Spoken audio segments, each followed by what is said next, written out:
প্ৰথমতে সকলোলৈ নমস্কাৰ যাচিছো স্বাস্থ্য বিভাগৰ কৰ্মী তেখেতসকলে দিনে নিশাই কাম কৰি আছে আৰু তাৰ লগতে আমাৰ ৰাইজ যেহেতু সজাগ হৈ তেওঁলোকে নিজাববীয়াকে গাঁও অঞ্চল লকডাউন কৰিছে তেওঁলোকে পাৰালৈকে তেওঁলোকে নিজৰ ঘৰতে সোমাই আছে তেওঁলোককো মই ধন্যবাদ দিব বিচাৰিছো যোৱা দিনবোৰত আমি দেখিলো যে ৰাইজে সজাগ হৈছে কিন্তু তাৰ সত্ত্বেও কিছুমান ব্যক্তিসকলে বাহিৰত ওলাই আহি কিছুমান অস্বাস্থ্যকৰ এটা পৰিৱেশ তেওঁলোকে সৃষ্টি কৰিছে তেওঁলোকলৈ মোৰ অনুৰোধ থাকিলে যাতে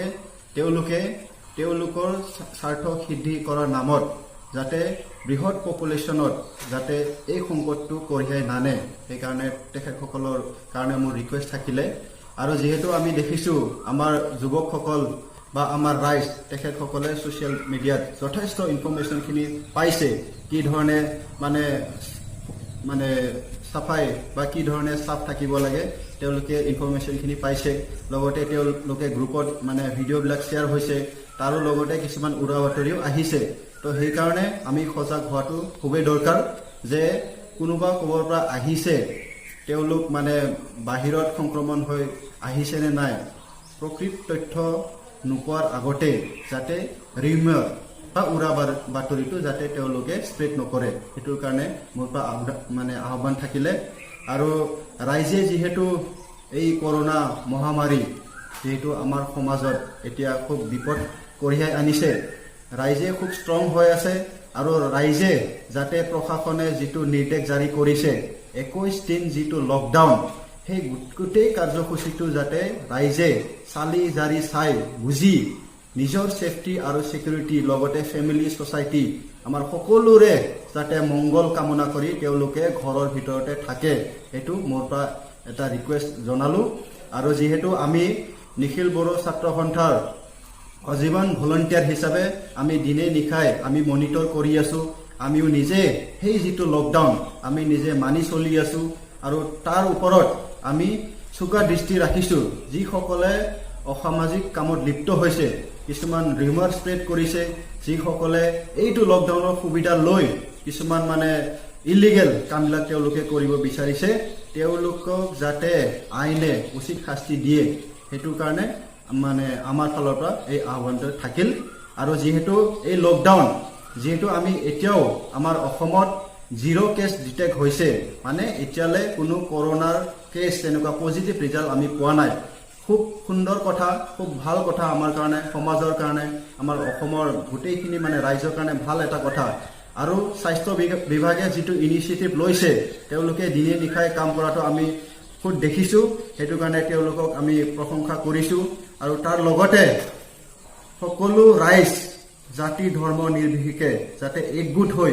এই মহামাৰীৰ এগেইনষ্টত ফাইটটো যাতে আমি দিব পাৰো সেইটোৰ কাৰণে মোৰ পৰা এই ৰিকুৱেষ্টটো জনালো खुलुमबाय आथिखालाव सारा बुहुमनाङैनो जि मोनसे नभेल कर'ना भाइरास COVID-19 नि जे गिलु बालु मोनसे थासारि जाबाय थादों बेखौ बिथा खालामनानै भगतपारा हालामनि रायजो राजा बिथांमोननिसिम मोननैसो बाथ्रा फोरमायनायजों लोगोसे जों खावलायनो सानदों दासान्दि जि मोनसे गिख्रंथाव कर'ना भाइरास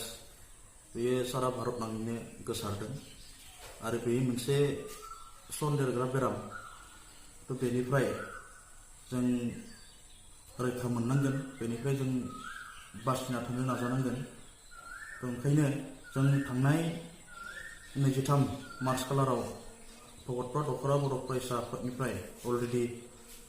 जोंनि दख'रानि सिङाव थानाय गामि आफादफोरनो जों सांग्रांथि थानो थाखाय जों बिथोन हरनाय जादों आरो जों मिथिना मोनदों गामि आफादफोरा बे बिथोनखौ फालिदों बेनि थाखाय गिबियाव साबायखर बावग्रोबाय दा बाथ्राया बेनो जों नैबे थासारिखौ नोजोर होनानै जों सांग्रां जानांगोन जिहेतु बे बेरामा मोनसे सन्देरग्रा भाइरास आरो बे भाइरासनिफ्राय जों गावखौ रैखा खालामनांगौ जायोब्ला जों मा खालामनांगौ बेखौ जों बयबो मिथिखादों जोंनि सावस्रि बिफाना माखासे बिथोन आरो बोसोनफोर होदों बे भाइरासनिफ्राय जों सुबुं समाजा बोरै बासिनो हायो बेनि माखासे आइडियासफोरखौ जोंनो होदों दा बेखौ रायजो राजा नोंथांमोनाबो मिथिखागौ दा बेफोरो जि आइडियास आरो जिखिनि रुल्स जिखिनि बिथोन जिखिनि बोसोन सावस्रि बिफाननिफ्राय होदों बेखौ जाहाथे गासैबो आइ आफा रायजो राजा नोंथांमोना जाहाथे फालियो बेखौ गुरैयै खावलायदों खारन जों थांना थानांगोन आरो थांना थानायनि गेजेरजों जोंनि समाजखौ जों इयुनाव दालांनांगोन ओंखायनो बे साननैसोखौ रायजो राजा नोंथांमोना धैर्य हमनानै जाहाथे माखासे नेमखान्थिखौ फालिना सोलियो बेखौ जों खावलायदों जों थांना थानो हायोब्ला जों गासै खामानिखौनो जों इयुनाव मावलांनो हागोन जों थांना थायोब्ला जों फरायनो लिरनो हागोन थांना थायोब्ला जों मोसानो हागोन थांना थायोब्ला जों रंजानो हागोन थांना थायोब्ला जों आबाद मावनो हागोन थांना थायोब्ला जों बायदिसिना हाबाफारिफोरखौ जों खुंलांनो हागोन ओंखायनो जों समाजखौ जों दानायाव थांना थानायनि गोनांथि जोंहा बयनिबो दं ओंखायनो बयबो जाहाथे बे साननैसोखौ एसे दुखु खस्थ'खौ सहायनानैब्लाबो माखासे सरकारनि आरो सावस्रि बिफाननि होनाय माखासे बिथोन नेमखान्थिफोरखौ मानिना सोलिनानै जाहाथे जोंनि जिउखौ रैखा खालामो बेखौ दखरा आफादनिफ्राय जों गुरैयै खावलायबाय आरो लोगोसे बे थासारिजोंनो मोननैसो बाथ्राखौ सरजाबनानै आं बुंनो नागिरदों जिहेतु मोनसे समाजाव माखासे सेक्सननि मानसिफोर थायो दा नैबे जि मोनसे गिलुं बालुं थासारि आरो जि मोनसे लकडाउन होना दोनदों